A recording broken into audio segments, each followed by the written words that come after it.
চাকরের বাচ্চা চাকর, হ্যাঁ? সকাল থেকে কয়টা কাজ দিছি, বলছি উঠানটা ঝাড়ু দিতে আর কাপড় চোপড় গুলো ধুতে। তোর উঠান এখন পর্যন্ত ঝাড়ু দেওয়া হলো না, তুই কাপড় চোপড় ধুবি কখন? খাওয়ার সময় তো বলতে হয় না, খাওয়ার সময় তো এত এত খাস, তখন তো বলিস না যে কম খাবো, কাজ করতে পারি না আমি খাবো না, এত বলিস না। এখন পর্যন্ত তুই উঠান ঝাড়ু দেওয়ার সাথে কাপড় চোপড় ধুবি কখন? আরে স্যার আপনি কি ব্যাপার, তুমি কি পাগল হয়ে গেছো? হেই, বাড়িতে আসতে আসতে কি পাগল হয়ে গেছো? বাড়ির কাজের লোকের পা ধরে সালাম করছো কেন? আবার ওনাকে স্যার বলে সম্বোধন করছো, কি ব্যাপার? আরে তুমি ভুলে গেছো, তোমার কাছে আমি সবসময় একটা স্যারের গল্প করতাম। আমি যখন স্কুলে পড়তাম আমার এক স্যার আমাকে প্রতিদিন একদম ফ্রিতে পড়াতো, আমাকে অনেক আদর করতো নিজের সন্তানের মতো। উনি তো আমার সেই স্যার। হেই, তোমার স্কুল মাস্টার আগে ছিল, এখন তো উনি আমাদের বাড়ির কাজের লোক। কাজের লোকের পা ধরে তো তুমি আর সালাম করতে পারো না। তুমি কি বলছো এসব? উনি আমাদের বাড়ির কাজের লোক মানে? স্যার আপনার আপনার কি এমন হয়েছে যে আপনি আমাদের বাড়িতে কাজ করার জন্য এসেছেন? আমার এই অবস্থা কেন তা শুনতে চাও? জি। তাহলে শোনো।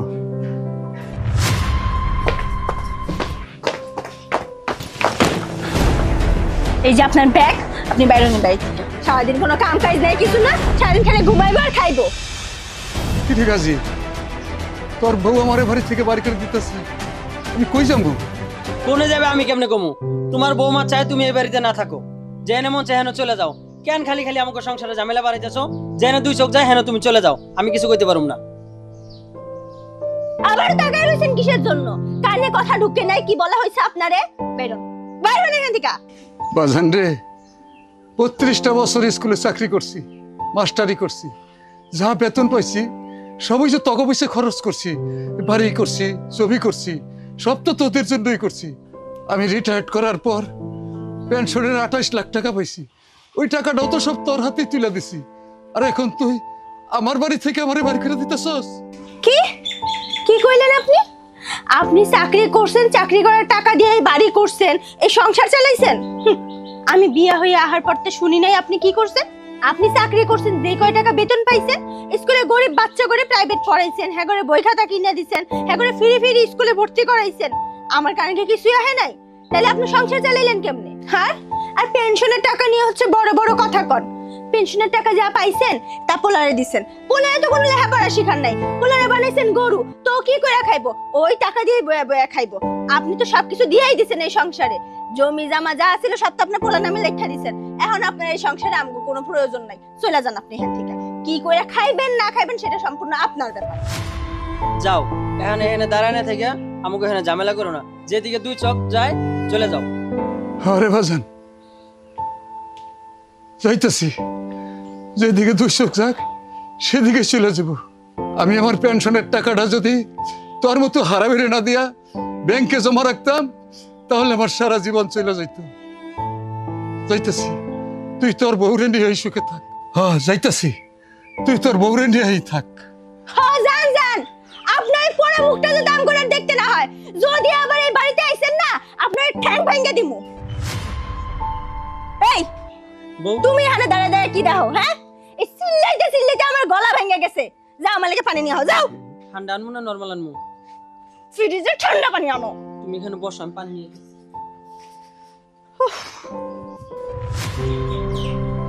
শুনলে, আমি একজন স্কুল মাস্টার, মানুষ গড়ার কারিগর হয়েও আমি মানুষের বাড়ির চাকর। বাবা সূর্য আমার কাছ থেকে শিক্ষা নিয়ে কেউ হয়েছে ম্যাজিস্ট্রেট, কেউ হয়েছে শিল্পপতি, কেউ হয়েছে ডাক্তার, মানুষের সেবা করে। তা আমার ছেলেটা হয়েছে একটা অমানুষ, তাই আমাকে মানুষের বাড়িতে বাড়িতে কাজ করতে হয়। আর আমার ছেলেটা ওর বউর সেবা করার জন্য ব্যস্ত। স্যার আপনি এভাবে কষ্ট পাবেন না, আর এভাবে বলবেন না। আপনি কষ্ট পেলেছে আমাদের বুকে লাগে। আপনার একটা সন্তান কে বলেছে?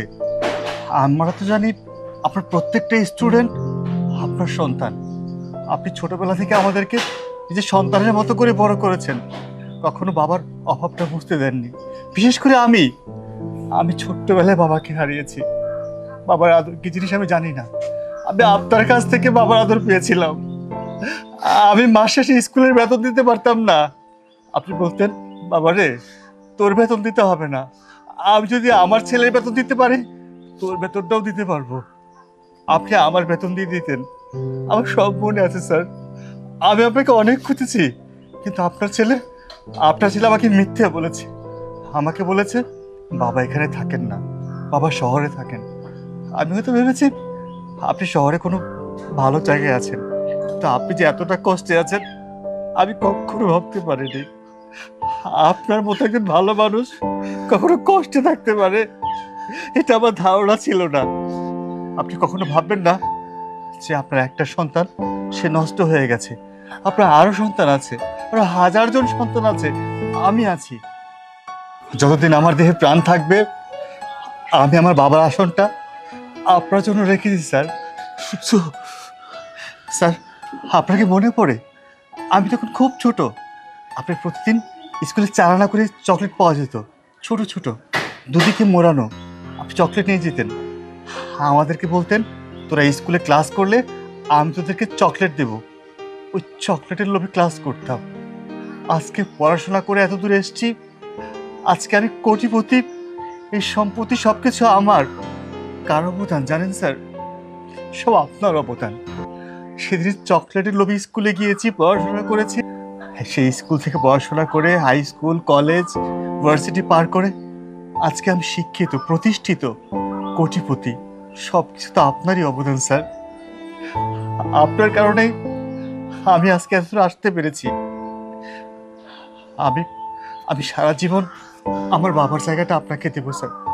আপনি আর কোথাও যাবেন না, আপনি এ বাড়িতে থাকবেন, আমার বাবা হয়ে থাকবেন। আজকের পর থেকে আপনি কাজের লোক না, আপনি আমার বাবা, আপনি আমার বাবা হয়েই থাকবেন। আর আপনাকে বলছি, আপনি একজন বয়োজ্যেষ্ঠ মুরব্বী মানুষ, আমার শাশুড়ি। আপনি কি করে পারলেন আপনার চেয়ে বয়সে বেশি একজন লোকের গায়ে হাত তুলতে? আপনি কি ভেবেছেন আমি দেখিনি? আমি নিজের চোখে দেখেছি। আপনি আমার স্যারের ঘাড় ধাক্কা দিয়েছেন। আমিও পারতাম আপনাকে ঘাড় ধাক্কা দিয়ে আমার এই বাড়ি থেকে বের করে দিতে, কিন্তু আমি তো আপনার মতো অমানুষ নই। আমার স্যার আমাকে মানুষ হিসেবে করেছেন, অমানুষ হিসেবে না। আর আপনার মেয়ে আমার অর্ধাঙ্গিনী, তাকে আমি বিয়ে করেছি।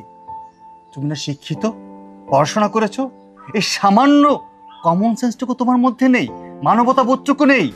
বয়োজ্যেষ্ঠ একটি মানুষ বাবার বয়সী মানুষের সামনে কিভাবে কথা বলতে হয়? আরে সে স্কুল টিচার আমার, সে আমার পিতা সমতুল্য। আমি তার পা ছুঁয়েছি, আর তুমি প্রতিবাদ করলে যে কাজের লোকের পা ছুঁয়েছে কেন? সে তো কপাল দোষে কাজের লোক হয়েছে। তুমি এবং তোমার মা, তোমাদের যে স্বভাব না, তোমাদের সাথে আমার কখনোই যাবে না। কারণ তোমরা উগ্র মেজাজি, উচ্চবিলাসী আর অহংকারী মানুষ। আর এসব ধরনের মানুষ আমার পছন্দ না। আমি আমার এই বাবাকে নিয়েই থাকবো। না সূর্য, আমার জন্য তোমরা নিজেদের মধ্যে অশান্তি সৃষ্টি করো না। স্যার, আপনি তো শিক্ষা দিয়েছিলেন দুষ্ট গরুর চেয়ে শূন্য গল অনেক ভালো। ওরা দুষ্ট মানুষ, ওদের মধ্যে মনুষ্যত্ব বোধ নেই, ওরা মানুষকে মানুষ বলে মনে করে না। আমি ওদের নিয়ে কিভাবে থাকবো স্যার? যাও, বেরিয়ে যাও বাড়ি থেকে।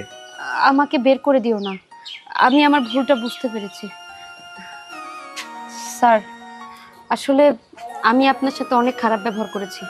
আসলে মানুষের সাথে খারাপ ব্যবহার করা উচিত না, সেটা আজকে আমাকে সূর্য বুঝিয়ে দিয়েছে। এরপর থেকে আপনি এই বাড়িতেই থাকবেন, আমাদের বাবার মতো হয়ে থাকবেন। এই বাড়ির কোনো কাজকাম আমি আপনাকে দিয়ে কখনোই করাবো না। না মা, আমি কিছু মনে করি নাই। তুমি তুমি কিছু অপরাধ করো নাই আমার কাছে। কিন্তু অপরাধ কে করে সেটা আমি জানি। আমি তোমাকে বলি, তোমার মা আজকের পর থেকে এই বাড়ি থাকবে না, উনি এক্ষুনি এই বাড়ি থেকে চলে যাবে। আচ্ছা ঠিক আছে মা, তুমি বাড়িতে যাও, আমি তোমাকে গিয়ে দেখে আসবো। ঠিক আছে মা, আসি, পারলে আমাকে ক্ষমা করে দিবি।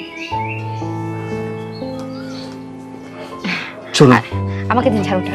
আসো, তুমি লাগেজটা নিয়ে এসো। লাগেজ আমি আনবো, তোর লাগেজ তুই আনবি।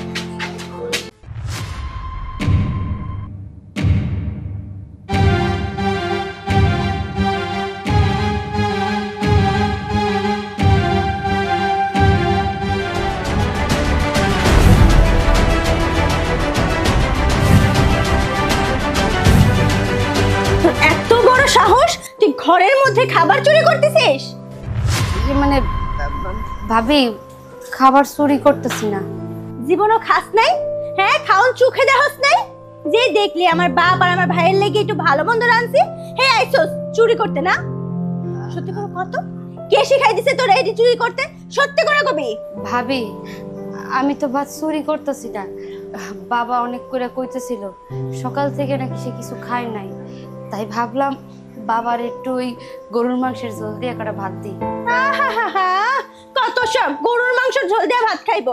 এই তোগুলোকে পান্তা ভাত রাখা আছে না, ওইগুলো দিয়ে খাবি। আমি আমার বাপ আর ভাইয়ের লেগে রাঁধছি এই গরুর মাংস, তোর বাপের লেগে রাঁধছি? রান্নাঘরে পান্তা ভাত আর কাঁচা মরিচ রাখা আছে, তোর বাপের না সেগুলো নিয়ে গিলা।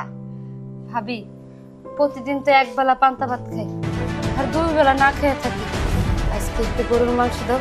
গরুর মাংস না দাও, অল্প একটু ঝোল দাও। কিরে মা, এইভাবে চিল্লাচিল্লি করছিস কেন? চিল্লাচিল্লি করবো না তো কি করব? তোমরা আসছো তার জন্য আমি একটু ভালো মন্দ রান্না করছি। দেখো না, ঘরের মধ্যে থেকে ঘরের খাবার চুরি করতেছে। ঘরের মধ্যে যদি চোর থাকে তাহলে সে সংসারের উন্নতি কোত্থেকে হবে? আমাকে একবার বুঝাবা? কি ব্যাপার শেফা, তুই চুরি করতে আসছিলি? তোর সাহস দেখে তো আমি অবাক করছি। আরে আজকে আমাদের বাসায় মেহমান আসছে, আমার শ্বশুর আসছে, আমার সম্বন্ধী আসছে, তাদের জন্য একটু ভালো মন্দ রান্না করা হয়েছে, আর তুই কিনা এর মধ্যে খাবার চুরি করতে চলে আসছিস? এই এই, তুই কি আমাদের মান সম্মান রাখবি না? যেগুলোর মধ্যে গাছটাই যাই, তুই এইভাবে আমার শ্বশুর আর সম্বন্ধীর সামনে চুরি করতে আসি? হ্যাঁ, আমার মান সম্মান কিছু রাখছস তুই? আচ্ছা মা শেফা, আমি বুঝলাম না, তোমাদের বাসা, তোমাদের খাওয়া, তোমাদের বাড়িঘর সবকিছু, তুমি এইগুলি করছো কেন? আর তোমার এই কাপড়ের এই অবস্থা কেন? হ্যাঁ, তোমাদের বাসা আমরা বেড়াতে আসছি, তুমি এই কাজের মেয়ের পোশাক পরে আছো, বুঝলাম না। আব্বা, আপনি কারে কি জিগা? ওরে জিগায় লাভ আছে? স্বভাব স্বভাব দেখেন না, আজকে দিন সে চুরি করতে আসছে, এগুলো হচ্ছে স্বভাব। ওর ভালো কাপড় চাপড় আছে না, ওই দেখানোর জন্য আপনারা আজকে আসছেন, আপনাদেরকে দেখাইবো ওরা অসহায় গরিব, ওদেরকে আমি কিচ্ছু দেই না, এই জন্য আজকে এসব করছে, তাই না বউ? হ্যাঁ, তাও সাহেব, আসলে আমি যদি এখন সত্যি কথা কই, আপনি যখন এই বাড়ির থেকে চলে যাইবেন তখন হয়তো বা আমার উপর অনেক নির্যাতন হইব, আমার বাপ মায়ের উপরও অনেক নির্যাতন হইব। কারণ আপনার মেয়ে যেদিন থেকে এই বাড়ির বউ হয়ে আইছে তারপর থেকে আমি ভুলেই গেছি আমারও একটা ভাই আছে, আমার বাপ মায়ের একটা ছেলে আছে। এই যে কইলেন না খাবার চুরি করতেছি, আপনার মেয়ে যেদিন থেকে এই বাড়ির বউ হয়ে আইছে তারপর থেকে ভুলেই গেছি যে আমার একটা বড় ভাই ছিল, আমার মা বাবার একটা ছেলে ছিল, আর এই বাড়িটা আমাগো। তাই সাহেব, বললেন না আমি এই পুরন কাপড়টা কেন পরে আছি? এটা কিন্তু আমার জামা না, এটা কিন্তু আপনার মেয়ের জামা। আপনার মেয়ের যখন এই জামাটা পুরনো হয়ে গেছে তখন এই জামাটা দিয়ে ঘর মুছত। জানেন তো ওইসব আমার জামা কাপড় ছিল না, মানুষের বাড়ি থেকে চাইয়া চিন্তা করে জামা কাপড় রাখতাম, পরে এই জামাটা আমি ধুইয়া তারপরে গায়ে দিছি। এই তো আর একটা পুরনো ছেঁড়া জামা আছে, আর এই জামাটাই আছে, 2-3 বছর হয়ে গেছে, নতুন জামা আমি সহে দিই। এই এই এই, তুই কি করতেছিস? হ্যাঁ, তুই আমার সামনে বদনাম করতেছস আমার শ্বশুরের কাছে? আমি তোর কাপড় চোপড় দেই না? জামাই একটু চুপ করো। আচ্ছা, তুমি চুরি করে খাবার নিয়ে যাচ্ছিলে কেন? দেখতে চান আমি কেন খাবার চুরি করি? আসেন আমার সাথে আসেন।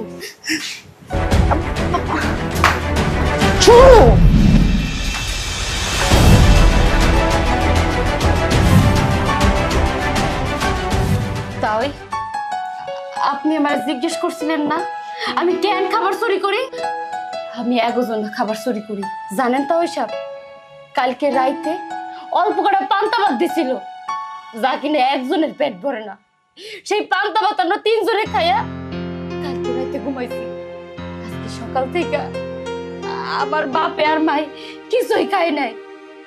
এই যে এত রাইত হয়ে গেছে, আপনার জন্য আপনার মায়ের টেবিল বেড়ে খাবার রাখছে, আপনারা তো খাইবে, কিন্তু আমার বাপে আর আমার মায়ের ক্ষুধার যন্ত্রণায়, ক্ষুধার তাড়নায় কেমন যে করতেছিল সেটা আমি নিজ চোখে দেখছি, কিন্তু আমার ভাই একবারও দেখে নাই। কিছুক্ষণ আগে আমার বাপে কয় সারাটা দিন না খায় রয়েছি, আর ক্ষুধার তাড়না সহ্য করতে পারতেছি না, তুই একটু খাবার ব্যবস্থা কর না রে মা। তখন আমি কি করব? তাই আমি এই রাইতে ওই জায়গায় খাবার চুরি করতে গেছি। বাড়িটা কিন্তু আমাকে হয়েছিল, কিন্তু এই বাড়িটা আমাকে নাই, তাই আমাকে এই বাড়ির সবাই আমার চোর কয়। এখন আপনি কর, বাপ্পার লেগে খাবার চুরি করা কি অপরাধ? বিআইন সাহেব, বাড়িটা তো আপনার, আপনারই ঘর, সবকিছু আপনার, অথচ আপনি এই বাড়িতে চুরি করে খাইতে হয়। বিআই সাহেব, চুরি করে খাবো না তো কি করব? যেদিন আপনার মাইয়া এই বাড়িতে বউ হয়ে আইছে, সেই দিন থেকেই আমাকে উপর অত্যাচার শুরু হয়েছে। ঠিক মতো খাওয়া না, ঠিক মতো কিছু করা না, কাম কাজ ভুল হইলে যা তা কই অপমান করছে। এই বাড়ির মালিক হয়েও আমরা ছিলাম চাকর চাকরানি, তাও মাইনে নিয়েছিলাম। কিন্তু জানেন বিআই সাহেব, আপনার মেয়ের জন্য আমার কষ্ট লাগে না, আমার কষ্ট লাগে আমার অপদার্থ পোলার জন্য। যে পোলাটা কিনা কোলে পিঠে করে মানুষ করছে, নিজে না খাইয়া পোলারে খাওয়াইছে, আর সেই পোলা আজকে ভোর কথা শুই না আমার সাথে খারাপ ব্যবহার করে, ঠিক মতো খাইতেও দেয় না। তাই আমার মায়া আমাকে জন্য চুরি করে, আর আজকে আমার মাইয়া চোরের অপমান গাড়ি নিছে। বিআই সাহেব, এগুলো কপালের লিখন না, এগুলো কপালে আসিল দেখেই তো আজকে আমরা এই অবস্থায় আছি। বুঝতে পেরেছি, তুই যে আমার মেয়ে, আমার ভাবতেও কষ্ট হচ্ছে। তুই এরকম করতে পারলি? তোকে তো আমি এই শিক্ষা দেইনি। হ্যাঁ, আমরা তো পর হয়ে গেছি, তোর তোর তো আপন। এখন তোর মা, তোর বাপ সব এই ফ্যামিলিতে, তুই আমার মেয়ে হয়ে এই কাজ করতে পারলি? আচ্ছা, তোরটা বাদ দিলাম। আচ্ছা বাবাজি, তুমি তুমি তো ছেলে, তোমাকে তারা তারা পেটে নিয়েছে এই মা, এই বাপ তোমাকে জন্ম দিয়েছে, আর তুমি তুমি এদের এই যে কষ্টগুলি তুমি কিভাবে দেখলে বাবা? আমি হলে তো পারতাম না, তুমি কিভাবে পারলে? আর তুই তুই আমার মেয়ে, আমার তো মন চাচ্ছে জুতাটা নিয়ে তোর গালে গালে আমি পিটাতে মন চাচ্ছে। হ্যাঁ, আমার তো ভাবতেও কষ্ট হচ্ছে। তুই আমার মেয়ে, আমি কি তোকে এই শিক্ষা দিয়েছি? এই তোর শ্বশুর শাশুড়ি, তোরই মা বাপ, আর তুই এদের সাথে এইরকম নির্যাতন, তাও খাবার নিয়ে, শরীরের ওই জামা নিয়ে। আর বাবাজি, তুমি বা কেমন ছেলে? তোমাকে তোমার বাপ জন্ম দিয়েছে, তোমার মা গর্ভধারণ করেছে, আর তুমি তুমি দিনে দিন এইসব দেখেছো, কিচ্ছু বলো নেই। আমি হলে কিন্তু পারতাম না, আমি যদি ছেলে হতাম তাহলে আমি পারতাম না মা বাবার সাথে এমন ব্যবহার করতে। ছি, এখনো সময় আছে, ওই বইয়ের আসল থেকে বের হও, পুরুষত্ব দেখাও। হ্যাঁ বাবা, আপনি ঠিকই বলেছেন, আমি অপদার্থ ছেলে। আমি যদি অপদার্থ ছেলে না হতাম, আপনার মেয়ের কথা শুনে আমার মা, বাবা, আমার বোনকে আমি পর করে রাখতাম না। আমি আপনার মেয়ের জন্য কিচ্ছু করতে পারি না, আমার বোনকে একটা কাপড় কিনে দিতে পারি না, আমার মাকে একটা শাড়ি কিনে দিতে পারি না, আমার বাবাকে একটা ভালো পাঞ্জাবি কিনে দিতে পারি না। সবকিছু আপনার মেয়ের জন্য। কিছু করতে গেলেই আপনার মেয়ে বাধা হয়ে দাঁড়ায়, আর বলে আমাদের সংসার আছে, আমাদের ভবিষ্যৎ আছে, আমাদের সবকিছু চিন্তা ভাবনা আমাদের করতে হবে। তোমার বাবা মার চিন্তা তুমি বাদ দাও। আমি সমাজের ভয়ে, লোকলজ্জার ভয়ে কখনো তর্কে জড়াইনি। কেন জানেন? মানুষ মন্দ বলবে, সংসার অশান্তি হলে আরো অশান্তি বাড়বে, তাই কিচ্ছু বলেনি। এখন আপনিই বলুন, আমি কি করব? আমি এদিকেও বাধা, ওইদিকেও বাধা, বাধ্য হয়ে নিজের বাবা মার বোনকে কষ্ট দিচ্ছি। আমি জানি আজ বাদে কাল এই অপরাধের শাস্তি আমাকে পেতেই হবে, কারণ আমি আমার বাবা মার সাথে যেরকম আচরণ করেছি, ভবিষ্যতে আমার সন্তানরাও আমার সাথে ওরকম আচরণই করবে, এর চেয়ে ভালো কিছু করবে না। আমি সেদিনের অপেক্ষায় আছি, সেদিন দেখবো আপনার মেয়ে কতটা সুখে থাকে। এই শুন, এখনো সময় আছে, তোর শ্বশুর শাশুড়িকে দিকে মাপ চা, তা না হলে তো তোর সন্তান হবে, তখন তোর সন্তানরা তোর সাথে এমনই ব্যবহার করবে, জুতা দিয়ে মারবে। তুমি ঠিকই বলেছো বাবা, আমি কখনো এইভাবে ভেবে দেখিনি যে ভবিষ্যতে তো আমিও মা হব। তখন যদি আমার সন্তানরা আমার সাথে এমন করে, আমি কোথায় যাব? আমি কেমন মেয়ে? একটা মেয়ে হয়ে একটা মায়ের কাছ থেকে তার সন্তানকে কেড়ে নিয়েছি। আমার ক্ষমা হওয়ার কথা না। আমি ক্ষমা চাইলেও ক্ষমা পাবো কিনা জানি না। মা, বাবা, আপনারা যদি আমাকে মাফ না করেন, আল্লাহ কখনো আমাকে মাফ করবে না। দয়া করে আমাকে মাফ করে দিবেন আপনারা। আমি আর কখনো আপনাদের সাথে এরকম খারাপ আচরণ করব না। আজকে থেকে আমি আমি আপনাদের সেবা করব। আর বোন, আমাকে মাফ করে দিও, আমি অনেক কষ্ট দিয়েছি, আমার উপর কোনো রাগ রেখো না। মারে, তোমরা তোমার সন্তানের মতো, সন্তানরা ভুল করলে মা বাবা সব সময় ক্ষমা করে দেয়। তুমি তো ছোট মানুষ, বুঝতে পারো না, আমি কিছুই মনে করি না। ঠিক আছে মা, এখন চলেন, আমরা সবাই একসাথে বসে খাবো। আচ্ছা ঠিক আছে, শেফা, চলো। চল। আচ্ছা